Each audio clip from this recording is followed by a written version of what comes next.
Hi, welcome to my channel. This is ClairelyCo. Today I'm going to be showing you guys how I make my resin pieces. So on a separate video, I'm going to talk about kind of the safety and health concerns. But really, if you're doing resin, please make sure you're wearing gloves and a respirator at the very least, just for your own safety. Another good thing to know about resin when you're first starting out is there's several different kinds. There's usually two parts of the resin that you're mixing together.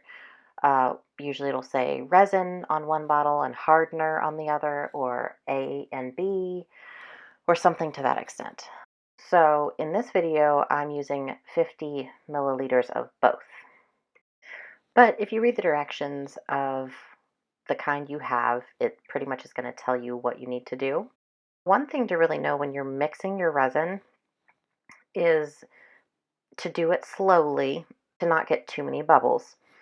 It'll probably take you at least a minute, 2 minutes of good stirring to really get the two parts mixed together well. Now you don't want bubbles because the bubbles will create a cloudy look, or they'll just create actual bubble holes in your pieces. So that's one reason you want to kind of be careful when you're stirring, but you want to make sure you stir it completely, because if you don't, you'll be able to see almost a separation in your dried pieces, and it may not harden properly, so that can be an issue too. As you're stirring, scrape the sides and the bottom of your container, because that'll really help you get everything mixed together well. And then once you pour it into your mold, if you have a mold you've made, a mold you've bought, um, I really have tried to perfect how to do this and how to get bubbles out.